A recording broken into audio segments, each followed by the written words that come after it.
Welcome to हरियाली education hubs friend. देखिए, भू कानून है ना राज्य में काफ़ी इंपॉर्टेंट हो रहा है। तो इसके लिए मैंने कुछ चीज़ें मुझे मिली तो मैंने सोचा आप लोगों से भी शेयर कर दूं। देखिए, इसमें सवाल जवाब के माध्यम से कुछ चीज़ें मिली मुझे, तो मैं आप लोगों के साथ शेयर कर दे रहा हूँ। उत्तराखंड में बाहरी व्यक्ति कितनी ज़मीन खरीद सकता है? तो उत्तराखंड उत्तर प्रदेश जमींदारी विनाश एवं भू व्यवस्था अधिनियम के तहत कुछ एक्ट बोलते हैं इसको, कि अधिकतम राज्य के बाहरी व्यक्ति बिना अनुमति के कितना ज़मीन खरीद सकता है? तो ये 250 वर्ग मीटर ज़मीन खरीद सकता है। ठीक है, लेकिन राज्य का स्थायी निवासी होगा जो ज़मीन खरीदने के लिए कोई सीमा नहीं है। मतलब यहाँ का जो स्थायी निवासी उत्तराखंड वाला होगा तो उसके लिए कोई लिमिट नहीं है, ये बाहरी व्यक्ति के लिए लिमिट है। ठीक है, क्या उत्तराखंड वासियों को भी यह कानून लागू है?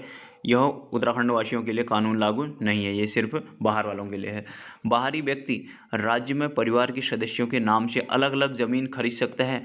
देखिए, वर्तमान में भू कानून के तहत एक व्यक्ति 250 वर्ग मीटर ज़मीन खरीद सकता है। ज़मीन खरीदने के बाद यदि अपने पत्नी के नाम भी हो ज़मीन खरीदता है तो ऐसे में मुश्किल आ सकती है। तय सीमा से ज़्यादा ज़मीन खरीदने पर उसकी जो ज़मीन होगी वो सरकारी भूमि में निहित कर दी जाएगी, यानी उसमें सम्मिलित कर दी जाएगी। सख्त भू कानून से उद्योग को ज़मीन में दिक्कत तो नहीं आएगी, ये इसमें दिक्कत नहीं आएगी बोल रहे हैं। इसमें पुष्कर सिंह धामी ने स्पष्ट किया है कि निवेशक को ज़मीन खरीदने में कोई चिंता करने की ज़रूरत नहीं है।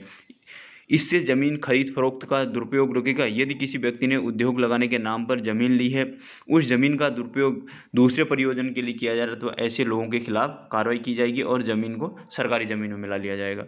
भू कानून के तहत ज़मीन खरीद फरोख्त के प्रावधान पर राज्य के किस क्षेत्र में लागू होंगे? तो आवास के लिए है ये 250 वर्ग किलोमीटर ज़मीन का प्रावधान है, निकाय क्षेत्रों को छोड़कर। ठीक है साथी, कुछ मुझे मिली कुछ चीज़ें तो मैंने आप लोगों से शेयर कर दिया। वैसे मैं प्रॉपर इसको लाऊंगा, ये करंट का बहुत ही एक ज्वलंत मुद्दा है, यहाँ से एग्जाम में क्वेश्चन पक्का बनना है। ठीक है, और भी पेरिस ओलंपिक हो रही है, वो सारी चीज़ें मैं लेके आऊँगा। जो साथी नए हैं तो आप लोग जाना प्लेलिस्ट में, सारी चीज़ें वहाँ डिटेल में एकदम डीप में जाकर हम पढ़ते हैं। उत्तराखंड के फ्लो चार्ट, डायग्राम और उत्तराखंड के मैप में सारी चीज़ें देखते हैं। जो साथी नए हैं तो आप लोग जाइएगा प्लेलिस्ट, आप लोगों के वहाँ प्लेलिस्ट बनी हुई है।